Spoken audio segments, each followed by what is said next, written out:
बनाने के लिए थैंक यू। आप कैसी हैं? मैं बिल्कुल ठीक-ठाक हूँ, आप बताएँ सब खैरियत है? क्या बना उस केस का जो हिंदू टेम्पल के बड़ी कंट्रोवर्सी चल रही है, आपने कहा था कि आज कुछ डिसीजन आएगा, तो आज की क्या अपडेट है? नहीं, आज वर्किंग वगैरह की गई है और 2-3 दिन में डिसीजन, हमें उम्मीद है कि 2-3 दिन में एक बड़ा डिसीजन आएगा। इट कैन बी एनीथिंग, लेकिन ये है कि कोई बड़ा पॉजिटिव डिसीजन 2-3 दिन में आएगा, उम्मीद ऐसी है। अब देखते हैं 2-3 दिन बाद क्या आता है। होप फॉर द बेस्ट देखते हैं कि 2 दिन तक अब कौन-सी खबर सामने आती है और उम्मीद तो है कि कोई बड़ी खबर सामने आएगी, तो इस पर हम अपडेट हमें देती जाइएगा और आज हम मुख्तलिफ टॉपिक पे डिस्कस करेंगे। सबसे पहले तो हम डिस्कस करने जा रहे हैं इंडिया के फॉरेक्स रिज़र्व्स के हवाले से और दूसरी खबर हम ये डिस्कस करेंगे टेस्ला के हवाले से। टेस्ला भी एक जो है काफ़ी देर से ख्वाहिशमंद थी कि वो इंडिया में अपनी फैक्ट्री लगा ले और उनकी जैसे आपने देखा कि रिसेंटली जो इंडिया के प्राइम मिनिस्टर नरेंद्र मोदी जी का जो विज़िट रहा यूएस में, उसमें एलन मस्क ने भी बड़ी ही जो है तारीफ़ें की इंडिया के प्राइम मिनिस्टर की और बड़ी अच्छी उनकी एक कन्वर्सेशन थी, जिसमें काफ़ी तारीफ़ की गई और कहा कि मैं आपका फ़ैन हूँ और अब ये खबर सामने आ रही है कि टेस्ला भी जो है वो इन्वेस्टमेंट कर रही है इंडिया में अपनी फैक्ट्री लगाने जा रहे हैं। इसकी डिटेल पे भी आज हम बात करेंगे और साथ ही साथ इंडिया के फॉरेक्स रिज़र्व जो कि एक बहुत बड़ी अचीवमेंट है, बहुत बड़ी डेवलपमेंट है कि 600 बिलियन डॉलर्स क्रॉस कर चुके हैं और 4th रैंक पर इंडिया के फॉरेक्स रिज़र्व आ रहे हैं कि पूरी दुनिया में अगर हम कंपैरिज़न करें तो इंडिया 4th रैंक पर आता है फॉरेक्स रिज़र्व के मामले में जो कि एक बहुत बड़ी अचीवमेंट है और कहा ये भी जा रहा है कि आने वाले टाइम में इंडिया जो है वो 1 ट्रिलियन डॉलर भी बन जाएगा और अगर बन जाएगा तो इसके पीछे क्या वजूहात होंगी और किन स्टेप्स को वो फॉलो करेंगे तो आने वाले टाइम 1 ट्रिलियन डॉलर्स के फॉरेक्स रिजर्व जो है वो उसे क्रॉस कर देंगे। तो डिविक जी सबसे पहले हम डिस्कस आपसे यही करेंगे फॉरेक्स रिजर्व के हवाले से हमारे व्यूअर्स को उसका आगाह कीजिएगा और ये डेवलपमेंट है इंडिया के लिए बहुत बड़ी और क्या कहना चाहेंगे आप इस बारे में? देखिए, इंडिया का फॉरेक्स रिजर्व सेकंड टाइम हुआ है कि 600 बिलियन डॉलर क्रॉस किया है। जो लास्ट अब तक का जो हाईएस्ट इंडिया का रहा वो 635 बिलियन डॉलर रहा। अभी जो उसकी स्टैंडिंग आके रुकी है 609 पॉइंट समथिंग बिलियन डॉलर्स पे जाके रुकी है उसकी स्टैंडिंग। देखिए, फॉरेक्स रिजर्व कंट्री के तीन बहुत बड़ी वजहें होती हैं जिसकी वजह से वो बढ़ते हैं। पहली चीज तो आपकी कंट्री की करेंसी की क्या इंटरनेशनल मार्केट में वैल्यूएशन है। सेकंड जो होता है, आपके एक्सपोर्ट्स होते हैं कि आपने कितना एक्सपोर्ट्स किया, तो बाहर से आपको कितनी इनकम आई है या रेमिटेंसेस आए हैं। आपके आपकी लोकल कंपनीज जो इंटरनेशनली काम करती हैं तो वो कितना रेवेन्यू वापस लेके आई है इंडिया में, ये होता है। और तीसरा होता है एफडीआई, आपके मुल्क में कितनी आई है इंडिया के अंदर। तो ये तीन सबसे बड़ी वजहें होती हैं। उसके बाद छोटी छोटी और भी वजह होती हैं जिससे फॉरेक्स रिजर्व का अंदाजा लगाया जा सकता है। इंडिया पिछले लास्ट 15 महीनों में 5वें पे चला गया था रशिया से नीचे, लेकिन अब रशिया को ओवरटेक कर लिया। रशिया का 594 है, इंडिया का 610 है। और साथ ही साथ इसमें एक और खबर भी थी जो मेरे लिए सबसे ज्यादा इंटरेस्टिंग, ये था कि इंडिया का गोल्ड रिजर्व बढ़ रहा है। तो मेरे लिए वो ज्यादा इंटरेस्टिंग है कि डॉलर से ज्यादा गोल्ड, क्योंकि जब गोल्ड आपका बढ़ता है तो आपकी करेंसी स्ट्रांग होती है। और जब आपको करेंसी को इंटरनेशनल लेवल पे चलाना है, इंटरनेशनल करेंसी अपनी बनानी है, तो आपको गोल्ड चाहिए होता है। वो गोल्ड बैक होगी, वो डॉलर बैक नहीं हो सकती। तो इंडिया के गोल्ड रिजर्व भी करीब 2.25 बिलियन डॉलर से बढ़े हैं लास्ट मंथ। और करंटली इंडिया का गोल्ड रिजर्व भी इंटरनेशनल लेवल पे इंडिया 9th नंबर पे है, 9वें नंबर पे। और इंडिया के पास करंटली 795 मेट्रिक टन का गोल्ड है। और आज से 3 या 4 महीने पहले इंडिया की गिफ्ट सिटी में बुलियन एक्सचेंज खुला था, उसकी ओपनिंग हुई थी। तो basically after opening of bullion exchange, India is one of those partners and one of those members in the world which fluctuates and which controls gold prices. तो ये भी एक बहुत इंपॉर्टेंट सी बात है। ये भी एक पावर होती है कि आप कमोडिटी इंडेक्सेस में वर्ल्ड लेवल पे आप कमोडिटीज की प्राइसेस ऊपर नीचे कितना कर सकते हैं। जैसे रिसेंटली हमने डायमंड की बात की थी, तो इस तरह गोल्ड का भी इनका हो, इंडिया के पास ये पावर गोल्ड की भी है। तो फॉरेक्स रिजर्व, अब इंडिया की ये इतने फॉरेक्स रिजर्व हैं कि इंडिया 12 महीने विदाउट एक्सपोर्ट करे सिर्फ इंपोर्ट के ऊपर अगर उसको जीना है, एक्सपोर्ट बंद है, तो 12 महीने रह सकता है। और अगर उसको कंपेयर ही करना है तो फिर पाकिस्तान की जीडीपी से डबल है। पाकिस्तान की जीडीपी अभी $298 बिलियन है, इसका डबल आपका इंडिया के पास फॉरेक्स रिजर्व्स हैं, वो भी कैश में। सही हो गया। तो एक ये भी बात सुनने में आ रही है कि अगर इंडिया की जो इकोनॉमी है आने वाले टाइम में $1 ट्रिलियन इकोनॉमी पहुंचती है, तो ये कब तक की पॉसिबिलिटी आपको लग रही है और क्या कहना चाहेंगे? इंडिया के फॉरेक्स रिजर्व $1 ट्रिलियन पहुंचेंगे फ्यूचर में, ये आप कहना जी, चाहते? इंडिया के 1 ट्रिलियन फॉरेक्स रिजर्व पहुंचेंगे। आज अभी क्या 23 चल रहा है, पाँच जी। 6 साल, 6 से 7 साल, minimum 6 years, maximum 8, 6 to 8 years आपके लग जाएंगे, क्योंकि इंडिया को क्वांटम जंप चाहिए। अभी क्या है, इंडिया बहुत स्लो स्लो चल रहा है, लेकिन इंडिया जब 26-27 में इंडिया के जो ये मसले और ये खत्म हो जाएंगे ना, इंडिया के जो छोटे छोटे मसले हैं, पानी की लाइनें पहुंचानी है, बिजली के बनाने, रोड बनाने, फला करना है, जिनके पास घर नहीं है उनको घर देने, गवर्नमेंट की तरफ से जो फ्री घर ये दे रहे हैं, ये ऐसे छोटे छोटे मसले जब इंडिया के 26 में 27 में खत्म हो जाएंगे, आप इंडिया तब तक 5 ट्रिलियन को क्रॉस कर चुका होगा, थर्ड लार्जेस्ट इकोनॉमी बन चुका होगा 26-27 तक।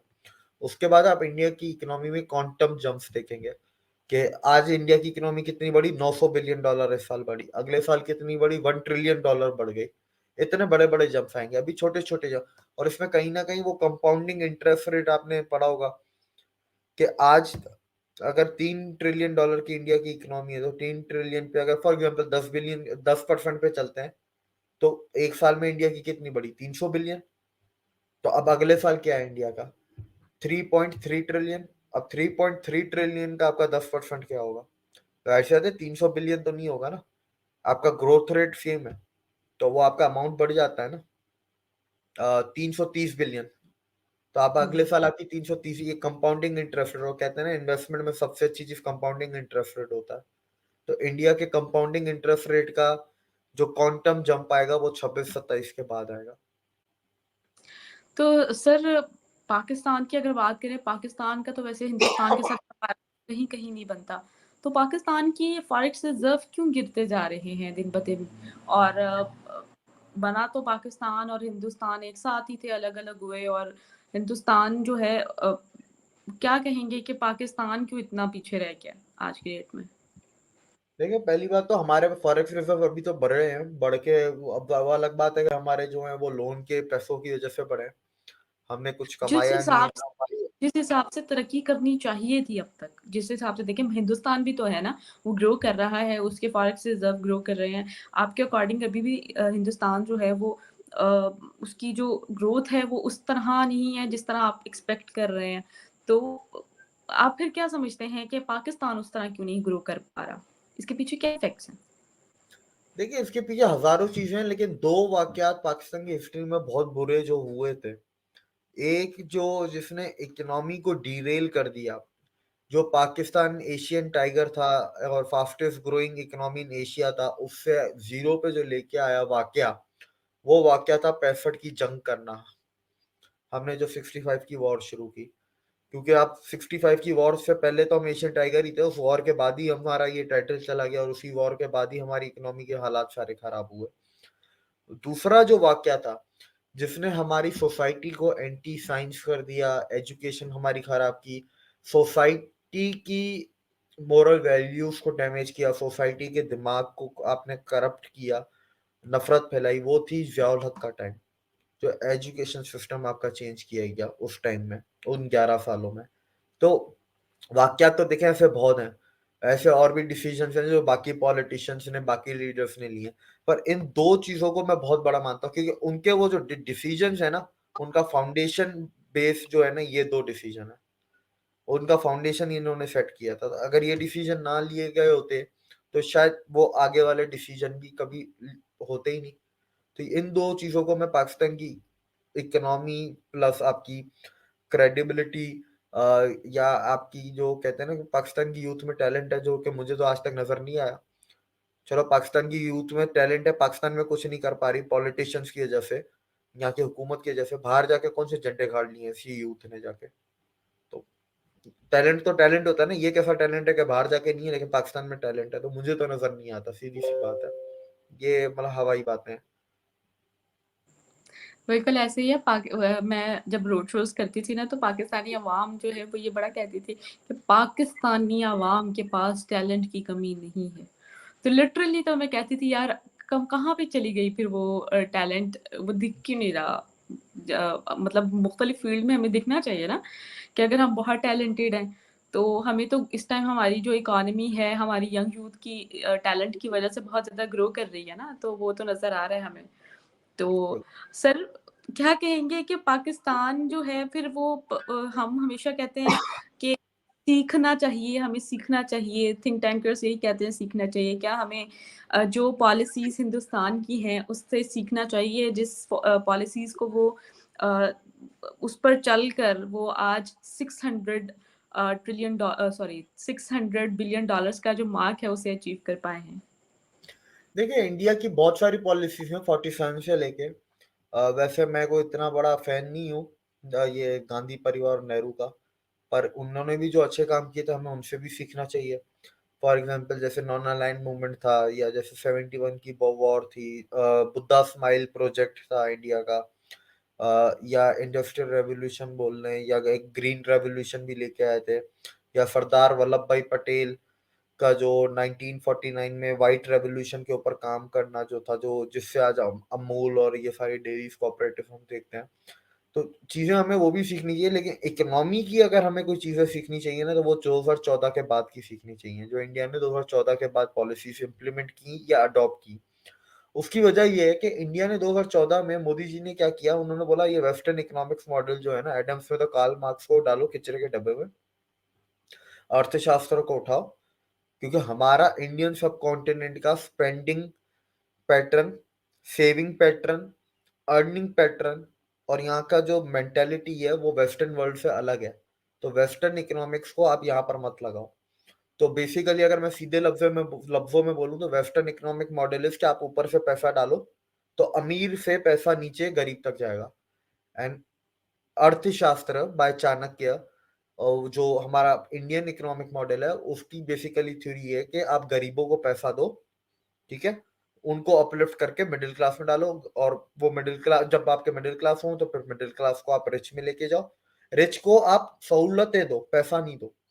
तो बेसिकली हुँ। ये एक बहुत कोर फंडामेंटल चेंज है। तो कभी हम इसके ऊपर बात करेंगे तो मैं आपको प्रॉपर एक एग्जांपल के साथ समझाऊंगा जो कि इंडिया ने किस तरीके से इस चीज को अडॉप्ट भी किया और इम्प्लीमेंट भी किया।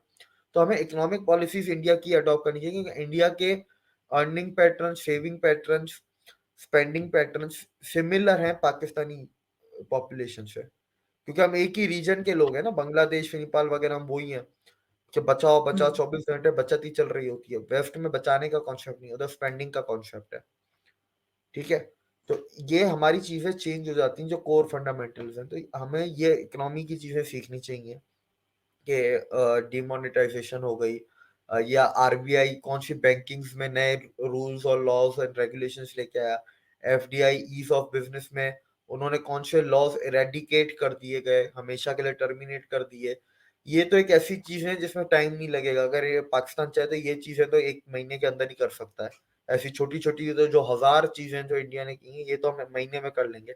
कुछ बड़ी चीजें हैं उसके लिए टाइम लगेगा, लेकिन हम सीख सकते हैं, उसमें सीखने में कोई बुराई नहीं है। और इंडिया से अगर सीखेंगे और अपनी पब्लिक पे जब इसको अप्लाई करेंगे, इम्प्लीमेंट करेंगे ना, उसका रिजल्ट आपके वेस्टर्न इकोनॉमिक मॉडल से सबसे ज्यादा आएगा। सही हो गया। अब मनमोहन सिंह जो थे वो इकोनॉमिस्ट कहलाए जाते थे लेकिन जैसे आपने कहा कि आप अ, उनकी पॉलिसीज़ के इतने फ़ैन नहीं थे। प्राइम मिनिस्टर नरेंद्र मोदी की बात करें तो हमने देखा कि उन्होंने बहुत ज़्यादा बिज़नेस पॉइंट ऑफ व्यू से भी बहुत ज़्यादा आवाम को एनकरेज किया और बहुत ज़्यादा बिज़नेस लेकर आए, इकोनॉमी ग्रो की। जब बिज़नेस आता है ऑटोमैटिकली आपकी बाकी चीज़ें भी बेहतर होती हैं। उन्होंने एजुकेशन को बहुत ज़्यादा फ़रोग़ दिया। यानी कि प्राइम मिनिस्टर नरेंद्र मोदी ने कोई स्पेसिफिकली कोई एक फ़ील्ड पे फ़ोकस नहीं किया, उन्होंने ओवरऑल जो है वो फ़ोकस किया मुल्क की ग्रोथ को देखते हुए। तो सर आप इस बारे में क्या समझेंगे कि अब क्या इंडिया को अच्छा लीडर मिला है या फिर पहले से ही इंडिया ग्रो कर चुका था या इसमें प्राइम मिनिस्टर नरेंद्र मोदी का एक बहुत बड़ा हाथ है? क्या समझते हैं कि देखिए उनकी मेरा पॉलिसी इसमें मेरा इसमें ये कहना है कि 47 से लेके 2014 तक इंडिया में कुछ ऐसे लोग थे जिन्होंने हजारों गलत फैसले किए, लेकिन हजारों ऐसे लोग थे जिन्होंने सही काम करके उन गलत फैसलों को बैलेंस किया, जिस वजह से इंडिया के वो बेसिस बैठे, फाउंडेशन स्ट्रांग हुआ। 2014 के बाद मोदी जी एक वाहिद शख्स मुझे लगते हैं, करंटली अगर मैं बोलूं, मैं ऑनेस्टली बोलूं तो मुझे बीजेपी में भी और कोई नहीं लगता, मोदी जी के मुझे लगता है, क्योंकि मुझे पता है कि अमित शाह हैं, अमित शाह के बाद योगी जी हैं, लेकिन मुझे फिलहाल इतना उन पे वो नहीं है जितना मुझे मोदी जी पे है। मुझे यही लगता है कि ही इज द मैन जो इंडिया को सिर्फ नंबर वन नहीं बनाएगा। नंबर वन इंडिया का टारगेट ही नहीं है, हमें पहले पाकिस्तानी को एक तो ये चीज भी समझनी है, इंडिया का टारगेट विश्व गुरु है। इंडिया का टारगेट दुनिया को लीड करना है, दुनिया को कंट्रोल करना नहीं है। सो India's perspective of world view is different, entirely different from American superpower perspective या उनके पॉइंट ऑफ व्यू से। दूसरा, मैं हर हमेशा कहता हूँ, India is not growing, it is reclaiming it's old position. और मुझे एक तो ये बहुत बकवास बात लगती है, सोने की चिड़िया वाली बात, इंडिया सोने की चिड़िया थी, है, बनेगी, ये गलत है। मेरे हिसाब से इंडिया को बोलना चाहिए गोल्डन फीनिक्स। फीनिक्स वो बर्ड है जो अपने एशेस से राइज होता है, उसको गोल्डन कर दो, India is golden Phoenix. So basically, it is reclaiming its old position, its old testament, its old stature by re-earning it back. हुँ, सही हो गया सर। सर एक और ख़बर डिस्कस करेंगे बहुत अरसा पहले भी ख़बर सुनने में आई थी कि टेस्ला जो है वो ख़्वाहिशमंद है इंडिया में इन्वेस्टमेंट करने के लिए, इंडिया में सॉरी टेस्ला जैसी कंपनीज़ जो हैं वो इंडिया में आना चाह रही हैं। तो फाइनली सुनने में ये आ रहा है कि टेस्ला अब जो है वो इंडिया में अपने प्लांट्स लगाने जा रही है, फैक्ट्री उधर बिल्ड करने जा रही है और 24,000 डॉलर्स जो हैं उसकी कार वो उधर जो है वो मैन्युफैक्चरिंग की जाएँगी। आप इस बारे में क्या कहना चाहेंगे कि फाइनली अब ये जो है अमल में आ गया है, आने वाला है? नहीं, वो तो आना ही था। हमें तब पता चल गया था जब आई थी ना कि जम्मू कश्मीर में लिथियम मिला है। तो उस दिन हुँ, मेरा पहला मैसेज यही गया था कि टेस्ला आ रहा है पाक इंडिया में, और पैनासोनिक, मेरे दो थे। पैनासोनिक हो गया, मोदी जी के अमेरिका टूर से पहले ये पैनासोनिक ने अनाउंस कर दिया कि हम लोग अपनी लिथियम आयन बैटरीज का मैन्युफैक्चरिंग डायरेक्टली प्लांट खोल रहे हैं। सॉरी मैं जी, आपकी बात कर रही हूँ, राजस्थान में भी तो मेरे ख़्याल से इस तरह की वो डेवलपमेंट बाद में हुई वो, थी। वो बाद में मिला था, पहले जम्मू हाँ कश्मीर जी, में मिला था। तो मैंने हाँ तो जी, मैसेज जम्मू कश्मीर पे किया था ना लोगों को, कि भाई हाँ टेस्ला जी। और पैनासोनिक ये दो कंपनीज आ रही हैं आपके इंडिया में। और वो फिर आ गई, 2-3 महीने बाद पैनासोनिक का आ गया जून में यूएस विजिट से पहले, और यूएस विजिट पे टेस्ला का आ गया। पैनासोनिक की फैक्ट्री तो अभी सितंबर में वो शुरू भी हो जाएगी कंस्ट्रक्शन उसकी। तो बेसिकली पैनासोनिक दुनिया में नंबर वन कंपनी है जिसके पास सबसे एडवांस टेक्नोलॉजी और सबसे अच्छी क्वालिटी की लिथियम आयन बैटरीज बनाते हैं। और टेस्ला को तो आना ही था, मजबूरी थी उसकी, क्योंकि वो कैसे छोड़ सकता है एक 1.42 बिलियन लोगों की मार्केट, जिस मार्केट में आज की तारीख में अमेरिका की आबादी जितने मिडिल क्लास है, 2030 तक यूरोप की आबादी जितनी मिडिल क्लास हो जाएगी, 70 करोड़, 72 करोड़। और 2047 में चाइना की आबादी जितने मिडिल क्लास होंगे, 1 बिलियन प्लस। तो ऐसे मुल्क को दुनिया का कोई भी बंदा नहीं छोड़ सकता। एलॉन मस्क किस खेत की मूली है। अब गीगा फैक्ट्री वो खोलेगा तो वैसे तो उसकी गीगा फैक्ट्री की जो एवरेज प्राइस होती है वो करीब 2.25 या $2.5 बिलियन की इन्वेस्टमेंट होती है। तो इंडिया में मिनिमम इतनी तो आ ही रही है, तो इससे ज्यादा भी आ सकती है, मिनिमम इतनी तो टेस्ला करेगा ही करेगा। इसके बाद फैक्ट्री की कैपेसिटी का अनाउंसमेंट हुई है कि साल में 5 लाख गाड़ियां बनेंगी, उस फैक्ट्री की कैपेसिटी जो है। और स्टार्टिंग गाड़ी जो होगी वो 20 लाख से शुरू करेंगे इंडियन। तो 20 lakh is pretty price. 20 lakh पे टेस्ला बहुत अच्छा काम कर सकता है इंडिया में। मतलब बुरा नहीं है 20 लाख, इंडियंस अफोर्ड कर सकते हैं 20 लाख, और इंडिया में 20 लाख की बहुत अच्छी सेल हो सकती है। लेकिन पहले क्या था कि जब वो बोलता था कि मैं चाइना से लाऊंगा, तो इंडिया ने मना कर दिया, तो वो नहीं आया। तो तब क्या था, तब टेस्ला इंडिया में पड़ रही थी 48 लाख रुपए की स्टार्टिंग, 48 लैक्स की। इंडिया में आपको पता है गाड़ियां कितनी सस्ती हैं, फिर 3.5-4 लाख की तो उधर अल्टो 0 मीटर मिल जाती है ब्रांड न्यू। हुँ, तो उधर हुँ। उधर ये कोई नहीं और लेना लगेगा कि 10 लाख कैसे। की भी नहीं मिलती और इधर तो 10 लाख की भी नहीं मिलती। अल्टो अभी आपकी यहाँ पर 22 लाख की हो गई है। हाँ जी, हमारी इधर का वही तो कह कल्टस 35-36 लाख रुपए की हो गई है पाकिस्तान में। हुँ, इंडिया में तो कल्टस भी 6.5 लाख की, वो बलिनो 7.5 लाख, 7.5-8 लाख की। तो India is on other level. उसको तो आप कहाँ से 48 लाख की टेस्ला, टेस्ला है कोई मर्सिडीज थोड़ी ना है कि लोग खरीदेंगे 48 लाख की। इंडिया में आपको पता है ऑडी A3 A4 0 मीटर आपकी 22-24 लाख की मिलती है। ऑडी अगर A3 0 मीटर 22-24 लाख की मिल रही है तो 48 लाख की टेस्ला कौन खरीदने जाएगा। 20 लाख हुँ, इज कॉम्पिटिटिव रेट जिसमें टेस्ला अपने प्रॉफिट भी कमाएगा और इंडिया के रोडों पे आपको वैसे टेस्ला नजर भी आएगा। इंडिया वैसे ही ऑलरेडी बहुत काम कर रहा है। इंडिया के जितने भी प्राइवेट आपके पावर सेक्टर में जितने भी प्राइवेट एंटिटीज हैं, वो सब अपने इलेक्ट्रिक चार्जिंग स्टेशन पूरे इंडिया में फैला रहे हैं। फिर जैसे रिलायंस और ब्रिटिश पेट्रोलियम BP का जो जॉइंट वेंचर है उनका ऑयल मार्केटिंग का, जहाँ पर वो ऑयल पंप्स और ये स्टेशन से आते हैं, अब वो अपने हर स्टेशन पे इलेक्ट्रिक स्टेशन के वो चार्जेस भी ऐड कर रहे हैं। सेम MEL है, उनके CNG स्टेशन है तो वो उनके हर CNG स्टेशन पे इलेक्ट्रिक वो कर रहे हैं। जो स्कूटर वाले हैं, ईथर वाले हो गए, ओला वाले हो गए, दूसरे भी 2-3 कंपनियां हैं, तो वो अपने इलेक्ट्रिक स्टेशन बना रहे हैं अलग से। तो और फिर टाटा ने तो सबसे ज्यादा बनाया। टाटा ने तो पता नहीं कितने 3,500-4,000 तो बना चुके हैं और उनका पता नहीं कितने हजारों का टारगेट है। तो Tata is on other level. सही हो गया। अच्छा डेविड जी यहाँ पर एक और सवाल करूँगी कि रिलायंस भी तो इन्वेस्ट कर रहा है अब ब्रोकफील्ड में। आप इस बारे में क्या कहेंगे? और अ, हब बन चुका है अब तो बिज़नेस का इंडिया, इस बारे में आपकी क्या राय है? कहना गलत तो नहीं होगा? इसमें एक चीज तो मैं आपके सवाल का जवाब दूंगा, एक चीज मैं फिर अपनी आखिर में एक ऐड करूंगा जो कि मुझे नहीं पसंद आई या मुझे नहीं पसंद आती है। पहली चीज रिलायंस की बात करें तो वैसे तो रिलायंस ब्रुकफील्ड बेसिकली पूरी दुनिया में इंफ्रास्ट्रक्चर एसेट मैनेजमेंट कंपनी है। तो वो एसेट्स में और फिजिकल इंफ्रास्ट्रक्चर में ज्यादातर इन्वेस्ट करते हैं। तो इनका और रिलायंस का जॉइंट वेंचर हुआ है। इन्वेस्टमेंट अभी तक कंफर्म नहीं हुई है कितनी है, पार्टनरशिप हो गई है। अमाउंट डिस्क्लोज नहीं किया है, परसेंटेज डिस्क्लोज कर दिया कि रिलायंस के 33.3% होंगे। और उसमें ये स्पेशल पर्पस व्हीकल जो इंडिया की पॉलिसी है उसके अंडर ये डेटा सेंटर्स पूरे इंडिया में खोलेंगे और हर डेटा सेंटर में सेम पार्टनरशिप रिलायंस की रहेगी। ये एक जॉइंट वेंचर है specifically for data centre, for building next generation futuristic data centres in all over India.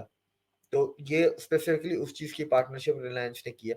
Reliance के वैसे भी अपने भी डेटा सेंटर्स हैं जो उनके खुद के हैं, क्योंकि जियो कंपनी उनकी है तो वैसे तो टेलीकॉम कंपनी है तो आपको इंटरनेट कंपनी है, उनके अपने डेटा सेंटर्स हैं।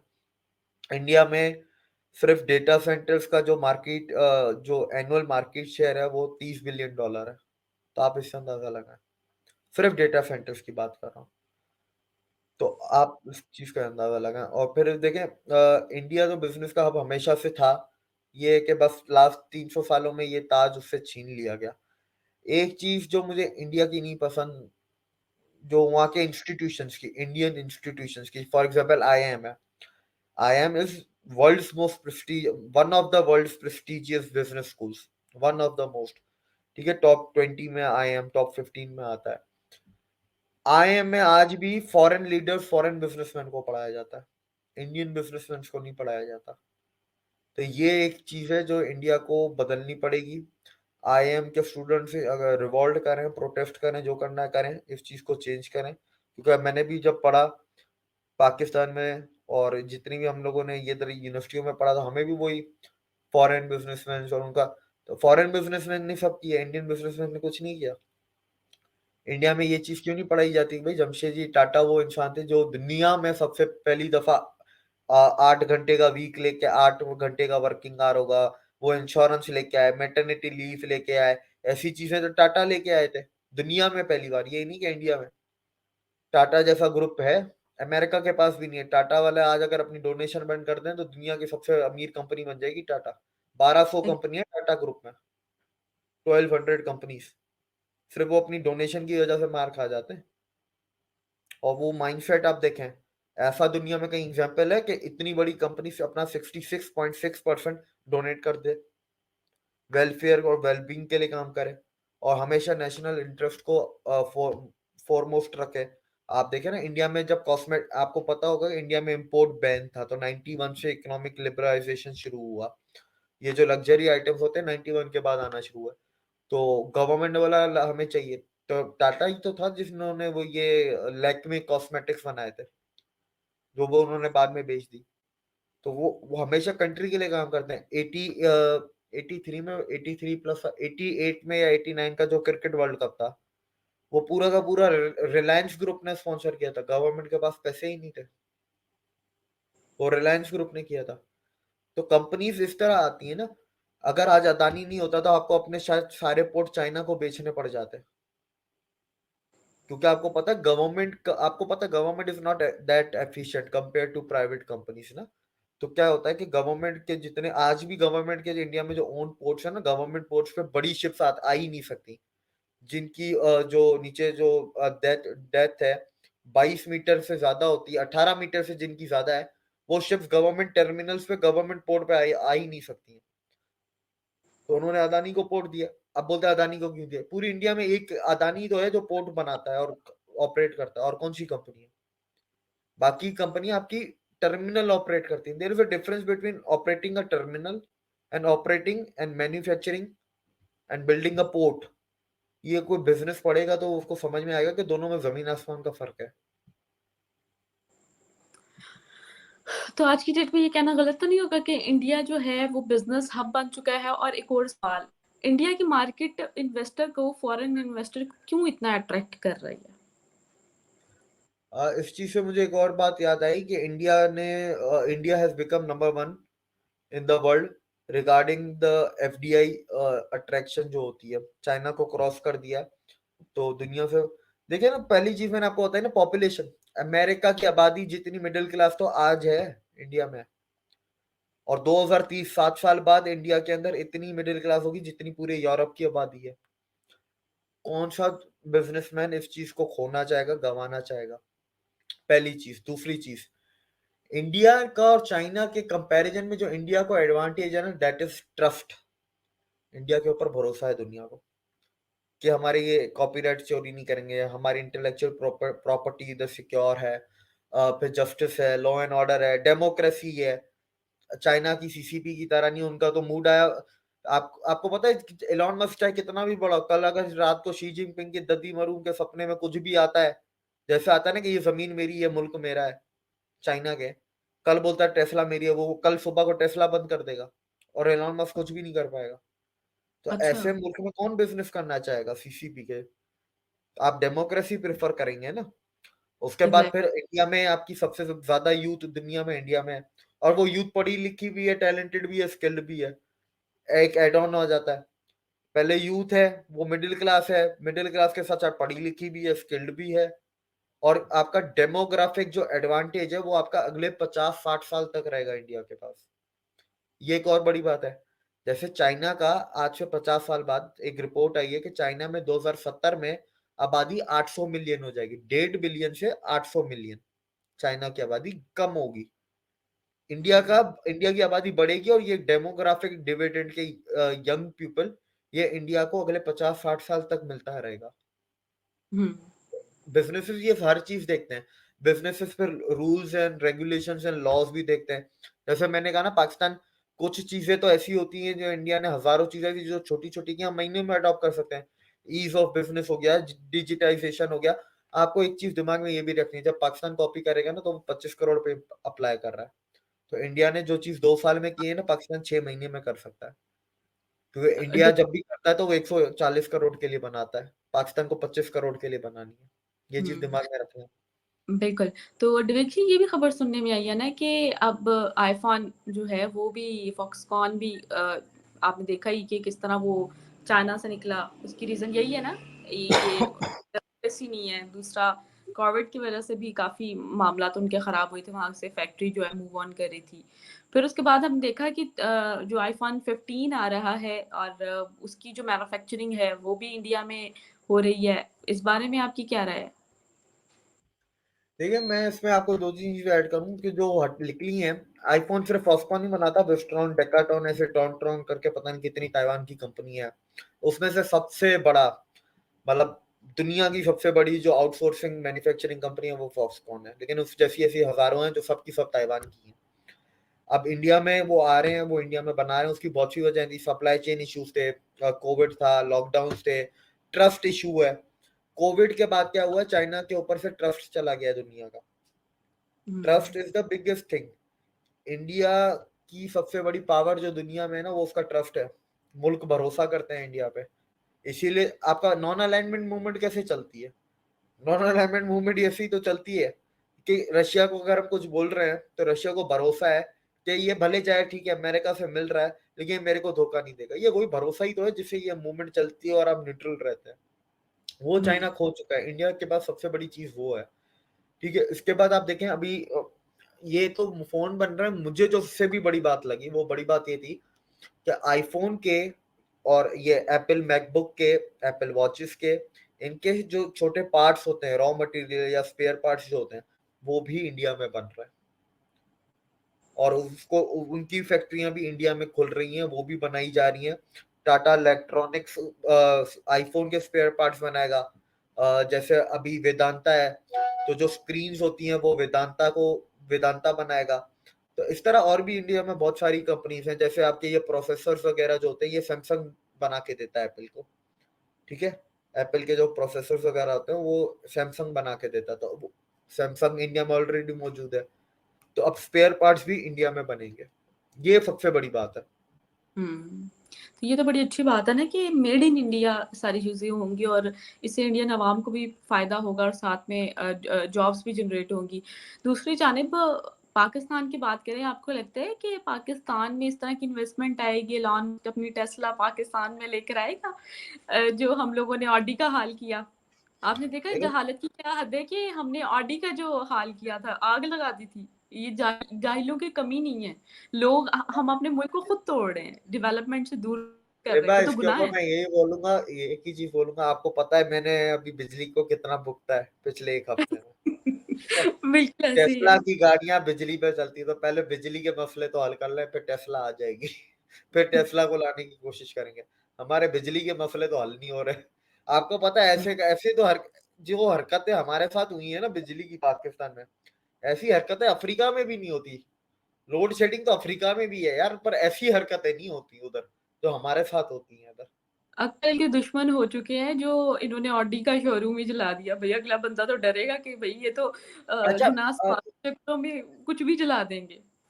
अब क्या कर सकते हैं पाकिस्तानी को? अभी वो आपको पता है मर्सिडीज़ के पीछे भी लगे हुए हैं पाकिस्तानी। क्योंकि मर्सिडीज़ या फिर वो जो और आईफ़ोन जैसी कंपनीज़ यहाँ पे मैन्युफैक्चरिंग करेंगी, फेसबुक का ऑफ़िस यहाँ पे खुलेगा, यूट्यूब का ऑफ़िस यहाँ पे that is another reason, law and order और जस्टिस, ये that is one more reason कि फॉरेन डायरेक्ट इन्वेस्टमेंट पाकिस्तान में क्यों नहीं आती। आपको याद नहीं है अभी जो सैमसंग के वो स्टोर्स चलाना शुरू कर दिए थे आज से 6-7 महीने पहले, टीएलपी वालों ने कोई ब्lasphemy के ऊपर। क्यूआर कोड पे कैसी ब्lasphemy होगी? क्यूआर कोड पे वो दाने-दाने बने हुए होते हैं और वो उन्होंने उनको उनके ज़हन में उस दाने-दाने में कुछ लिखा हुआ था जो इस्लाम को रिप्रेजेंट करता था। तो उन्होंने उसको ब्lasphemy करके पूरे सैमसंग के स्टोर ही चला दिए। ये अभी 7-8 महीने पुरानी खबर है, आपने नहीं सुनी क्या? नहीं सर ये वाली खबर नहीं सुनी, बाकी ये जो ऑडी वाला मैं आपको हुआ था भेजूँगा ना मैं आपको बता भेजूँगा नहीं एक एक नहीं बहुत सारे स्टोर कराची में तो बहुत सारे जला दिए थे सैमसंग के। जिन-जिन के ऊपर सैमसंग का बोर्ड लगा है सबको जला दिया। क्या क्यूआर कोड के ऊपर? अब क्या बोले ऐसे लोगों को? क्या दिमाग में क्या करें इनका? कुछ नहीं कर यहाँ पे तो सकते। बस वो एक इंडियन एक्टर की डायलॉग है, अरे ओए अक्ल के दुश्मनों आपको अक्ल के पता है दुश्मन ही हो गए। पाकिस्तान में जो मर्सिडीज़ है वो ये शान ग्रुप है ना, शान ग्रुप हाँ वालों के पास है लाइसेंस। अब बोलते हैं कि हुँ। मर्सिडीज़ का बायकॉट करो, शान मसालों का बायकॉट करो क्योंकि वो अहमदी हैं। अब इनको क्या बंदा समझाए और क्या करे? सर ये तो मैं ऐसे माइंडसेट वालों के साथ ऐसे ही डिस्क्रिमिनेशन बोलना से चाहिए दूर कि होनी चाहिए देखिए सोसाइटी मैं में ना। बायकॉट करने के खिलाफ नहीं, मर्सिडीज को बायकॉट करनी है करो, मुझे कोई इश्यू नहीं है। ऐसे लोगों को बस मैं यही कहना चाहता हूँ फिर एटम बम का भी बायकॉट करो, क्योंकि वो उससे भी बड़ा कुफर है, यहूदी का बनाया हुआ। यहूदी का बनाया हुआ है, सही बात है। चले देखते हैं कि क्या होता है बस ये अक्ल का दुश्मन अगर ना बने ना, तो हमारा मुल्क भी शायद ग्रो कर जाए। तो बहरहाल hope for the best, hope ही कर सकते हैं और कौन नहीं चाहता देखें कि हमारे कंट्री में जो मसले मसाइल हैं वो हल हों। हम मुद्दे उठाते हैं ताकि उसका हल निकल सके। हम अक्ल के दुश्मनों को ये समझाना चाहते हैं कि भई होश के नाखून लो और ये जो चीज़ें हैं, इससे गुरेज़ करो ताकि हमारे मुल्क में भी इन्वेस्टमेंट आए, हमारा मुल्क भी ग्रो करे, हमारी इकॉनमी में भी इज़ाफ़ा हो, हमारे फॉरेक्स रिज़र्व भी बेहतर हो, हम भी दुनिया के साथ मिलकर काम करें, हम भी बड़ी-बड़ी कंपनीज़ जो हैं उसकी इंटरनेशनल लेवल पे सीईओ बने। लेकिन जनाब ये सारे अक्ल के दुश्मन हैं, क्या कर सकते हैं? सर बहुत शुक्रिया आपका।